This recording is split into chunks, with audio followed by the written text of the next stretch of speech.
નમસ્તે મિત્રો, આપ જોઈ રહ્યા છો ભારતીય જનસંદેશ સમાચાર। હું છું દિનેશ કુમાર બાબરિયા, ભાવનગર। નમસ્કાર દર્શક મિત્રો, નવા વિડીયો સાથે આપ સૌનું હાર્દિક સ્વાગત છે। હું છું સોલંકી દર્શના। પાટણ જિલ્લો પત્રકારોને સેવાની સુવાસ પાથરવાનું ટ્રેનિંગ સેન્ટર બન્યું હોય તેમ સતત એક પછી એક એવા સેવા કાર્યો પક્ષીને પાણીના કુંડા અને ચકલીના માળા સહિત વિતરણ અને ઠંડા પાણીના આશીર્વાદ રાહદારીઓ માટે તેમજ બહુચરાજી યાત્રાળુઓ માટે સેવા કેમ્પ સહિતના કાર્યક્રમોની હારમાળા વચ્ચે જિલ્લા અધિવેશનનો લાભ પ્રદેશ હોદ્દેદારો સહિત સમાજના શ્રેષ્ઠીઓ દાતાઓની હાજરીમાં તેમજ ગુજરાતની શ્રેષ્ઠ નગરપાલિકા માત્ર કાગળ ઉપર જ નહીં, સ્વચ્છતા કાયમ નોંધ લેવા જેવી સુંદર રસ્તાઓ, સુંદર બિલ્ડિંગોની આગવી ઓળખ એટલે ચાણસ્મા નગરપાલિકાના પ્રમુખ સહિત અગ્રણીઓની હાજરી ઉડી આંખે વળગતી હતી। જિલ્લા અધિવેશનમાં તમામ દાતાઓ શ્રેષ્ઠીઓના સન્માન સાથે રાજ્યભરમાંથી પધારેલ પત્રકાર એકતા પરિષદના હોદ્દેદારોના સન્માન સાથે નવી નિમણૂકોને જે જૂના પરત ફરતા આવકાર અધિવેશન કાર્યક્રમો વચ્ચે અધિવેશન સમયે ઓળખ કાર્ડ વિતરણ અને 90 જેટલા જ પત્રકારોને 10 લાખ વીમા અકસ્માત વીમા પ્રીમિયમ પણ ભરાઈ ગયા છે। પ્રદેશ અધ્યક્ષની ખાસ ટકોર પત્રકારોના સહિત માટે કામ કરતું સંગઠન આજે પત્રકારોના પરિવારની ચિંતાનું વર્ષ ઉજવી રહ્યું છે। રાત દિવસ સ્ટાર્ટ તડકો કે ઠંડીમાં 2 વ્હીલર લઈ દોડધામ કરતા પત્રકારોનું અકસ્માત મૃત્યુ થાય ત્યારે તેના પરિવારને કોઈ પણ પાસેથી હાથ લાંબો ના કરવો પડે, બાળકોના શિક્ષણ માટે ઓટ ન આવે એટલા માટે 10 લાખ અકસ્માત વીમાનું પ્રીમિયમ સંગઠન ભરે। પત્રકાર પાસેથી નહીં, સભ્ય ફ્રી નહીં, કાર્ડની ફ્રી નહીં, પ્રીમિયમની ચિંતા નહીં। આ એક સંગઠન કે સભ્ય સંખ્યાની દ્રષ્ટિએ વિશ્વનું સૌથી મોટું પત્રકારનું સંગઠન છતાં કોઈ ભેદભાવ નહીં। પાટણ કાર્યક્રમોના સહયોગી આયોજક શ્રી કમલેશભાઈ પટેલ, જયેશભાઈ ગજ્જર, નિખિલભાઈ જોશી, જિલ્લા પ્રમુખ પ્રકાશભાઈ નાડોદા સહિત તાલુકા પ્રમુખની મહેનત રંગ લાવ્યાની ખુશી વ્યક્ત કરી પ્રદેશ અધ્યક્ષે સૌને અભિનંદન આપી આભાર વ્યક્ત કર્યો હતો। બ્યુરો રિપોર્ટ દિનેશ કુમાર બાબરિયા ઘેટી સાથે રિપોર્ટર જીતેન્દ્ર સોલંકી સિહોર। બાબુભાઈ કાતરોડિયા, અધ્યક્ષ પત્રકાર એકતા પરિષદ ગુજરાત। આજે પાટણ જિલ્લામાં અમારું પત્રકારનું જિલ્લા અધિવેશન હતું।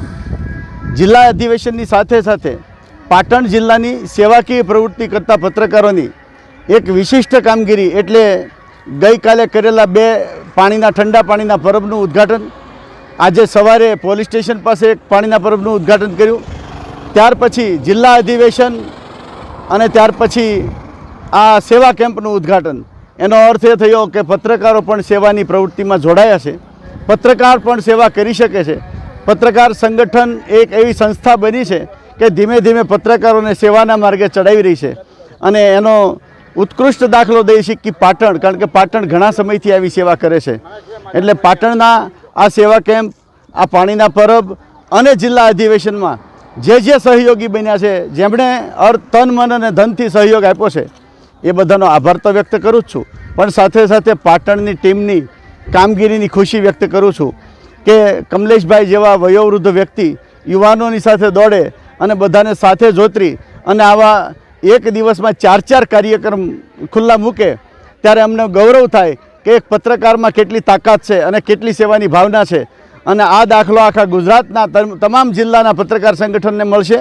એના આધારે બીજા જિલ્લામાં પણ આ સેવાનો ભેખ પત્રકારો ધારણ કરશે એનું અમને ગૌરવ છે। અને આજની આ કાર્યક્રમના તમામ કામમાં હાજરી આપી અને અમને જે બધું જાણવા મળ્યું છે, માણવા મળ્યું છે, એનો આનંદ વ્યક્ત કરું છું અને બધાનો આભાર વ્યક્ત કરું છું।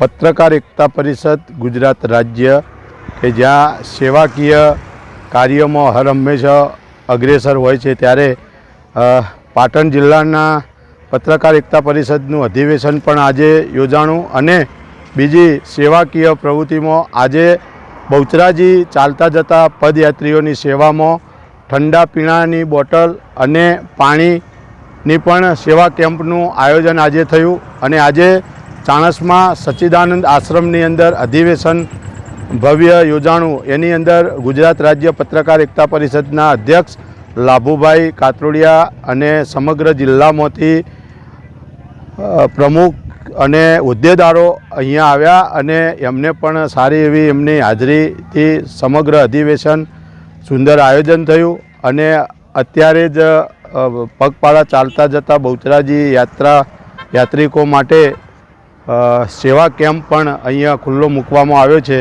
તો પત્રકાર એકતા પરિષદ કે જ્યાં સેવા કાર્યમાં હર હંમેશા આગળ રહે છે, રહેશે અને રહેતું રહેશે.